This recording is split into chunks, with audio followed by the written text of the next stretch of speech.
নমস্কার বন্ধুরা, বং ফুটবলারে এখানে আপনারা খেলার সমস্ত রকম আপডেট পেয়ে যাবেন।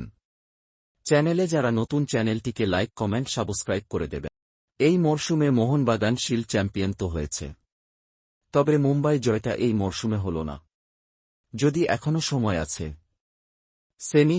ফাইনালে মুখোমুখি হতে পারে মোহনবাগান বনাম মুম্বাই। দুটি মুম্বাই ম্যাচে একই রেজাল্ট হল। দুটি ম্যাচে মোহনবাগান প্রথমে দুটি গোলে এগিয়ে গিয়েছিল, পরে আবার দুটি গোল খেয়ে যায় এবং ম্যাচটি পরপর দুবারই ড্র হয়। আর মোহনবাগান মুম্বাই ম্যাচ হবে, আর নাটক থাকবে না, এটা কি হতে পারে? আজকের ম্যাচেও কন্ট্রোভার্সিয়াল রেড কার্ড, যেটা হয়তো রেড কার্ড হয় না বিক্রম প্রতাপকে। 10 জনের মুম্বাইয়ে কামব্যাক করে। আমি আগেই বলেছিলাম আগের ভিডিওতে যে মলিনা কিছু চেঞ্জ করবে প্লেইং 11-এ, এবং তা করেছিল দিয়ে প্লেয়ারগুলো একদম সাসপেনশনের সামনে ছিল, তাদেরকেও খোঁজ মিলিয়ে নামিয়ে দিয়েছিল, যেহেতু গোয়া ম্যাচে তাদেরকে খেলাবেন না। ফার্স্ট হাফে মোহনবাগান দুটো অ্যাটাক, দুটো গোল। দিমিত্রি পেট্রাটোস গোলে ফিরেছে, অবশ্যই কনফিডেন্স দেবে। তার সঙ্গে সঙ্গে ম্যাকলারেনের একটা দারুণ ফিনিশ দেখলাম।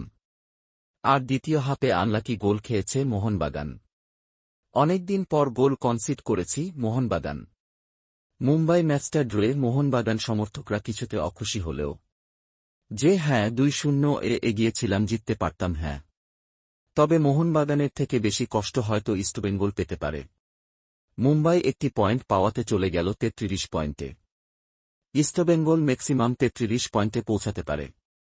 এই জায়গায় মুম্বাই ইস্টবেঙ্গলের থেকে হেড টু হেডে অনেক এগিয়ে, ফলে মুম্বাইকে টপকাতে পারবেন ইস্টবেঙ্গল। টপ 6-এ 5টা দল বেরিয়ে গেছে ইস্টবেঙ্গলকে টপকে দিয়ে। এই ম্যাচে মোহনবাগান ফার্স্ট হাফে দুটি অ্যাটাক করেছে এবং দুটিতেই গোল করেছে। মোহনবাগান ডিফেন্সের সৌরভ ভানুয়ালাকেও খুব ভালো লাগছিল, বেশ কয়েকটি চ্যালেঞ্জ করে। ডিমি ফর্মে ফিরেছে, এর থেকে আর খুশির খবর হয়তো মোহনবাগান সমর্থকদের কাছে হয় না। 2 ম্যাচের টানা পর দুটি গোল পেয়েছে, হয়তো তার কনফিডেন্স লেভেলটা আবার নিজের জায়গায় ফিরছে। দুটি আনলাকি গোল কিন্তু মোহনবাগান খেয়েছে। এখানে মোহনবাগান ডিফেন্সকে দায়ী করতে পারবে না, বিশাল কাইতকে দায়ী করতে পারবে না।